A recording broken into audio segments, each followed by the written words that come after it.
Hi friends, ఎలా ఉన్నారు? Welcome to me food channel. Today special చూద్దాం పదండి.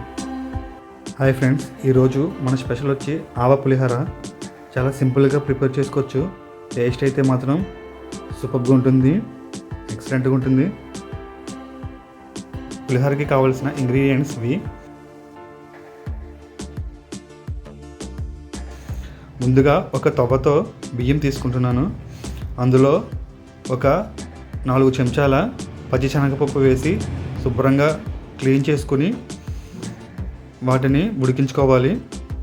ఈ రైస్ సగం ఉడికిన తర్వాత అందులో పసుపు వేసి ఉడికించి వార్చుకోవాలి.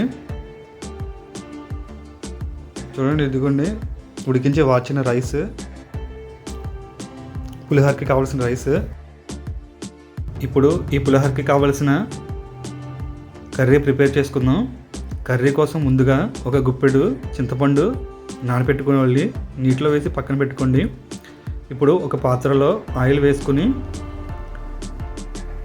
ఆ ఆయిల్ బాగా హీట్ ఎక్కిన తర్వాత ఒక 2 స్పూన్స్ వేరుశనగ గుళ్ళు బాగా ఫ్రై చేసుకుని పక్కకు తీసుకోండి. ఇప్పుడు ఒక 2 స్పూన్స్ జీడిపప్పు, మనకు కావాలంటే ఎక్కువ వేసుకోవచ్చు, బాగా ఫ్రై చేసి పక్కకు తీసుకోండి.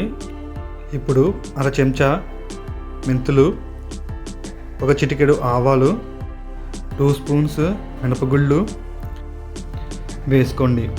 ఇప్పుడు ఇందులో 2 రెమ్మల కరివేపాకు, 4 ఎండుమిర్చి, 6 పచ్చిమిర్చి సన్నగా కట్ చేసినవి, చిన్న అల్లం ముక్క చిన్న ముక్కలుగా కట్ చేసుకున్నవి వేసి బాగా ఫ్రై చేసుకోండి. ఈ విధంగా ఫ్రై అయిన తర్వాత వీటిని కూడా పక్కకు తీసుకోండి. ఈ విధంగా మొత్తం పక్కకు తీసుకొని ఆ ఆయిల్లోనే చింతపండు బాగా చిక్కగా తీసిన రసాన్ని అందులో వేసుకోండి. ఈ విధంగా తీసి ఆ ఆయిల్లో వేసి ఆ ఆయిల్లోనే చిన్న బెల్లం ముక్క, చిటికెడు ఇంగువ వేసి బాగా కుక్ చేసుకోవాలి. చూడండి, ఇప్పుడు టేస్ట్ కోసం సాల్ట్ వేస్తున్నాను. సాల్ట్ కూడా వేసి బాగా కుక్ చేసుకోండి. ఈ విధంగా మొత్తం నీరంతా పోయే వరకు కుక్ చేసుకోవాలి. చూడండి, లో ఫ్లేమ్లో పెట్టి అలా కుక్ చేసుకోవాలి. నెమ్మదిగా కుక్ అవుతుంది. చూడండి, మొత్తం ఆయిల్ అంతా బయటకు వచ్చేసింది. ఈ విధంగా ఆయిల్ అంతా బయటకు వచ్చేసి వాటర్ అంతా పోయేంత వరకు కుక్ చేసుకోవాలి.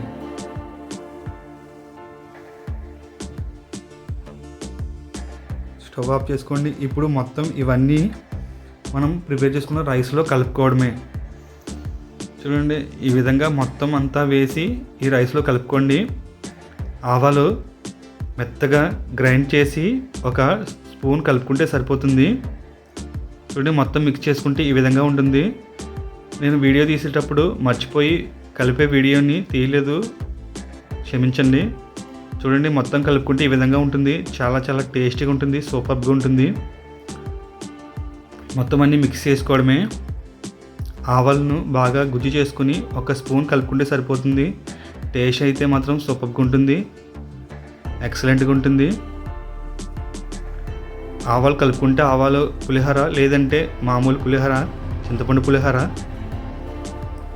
సూపర్గా ఉంటుంది. చాలా చాలా టేస్టీగా ఉంటుందండి. నా వీడియోస్ ఇంకా మీకు నచ్చినట్లయితే షేర్ చేయండి, లైక్ చేయండి, సబ్స్క్రైబ్ చేయడం మాత్రం మర్చిపోకండి. Thank you so much. Bye.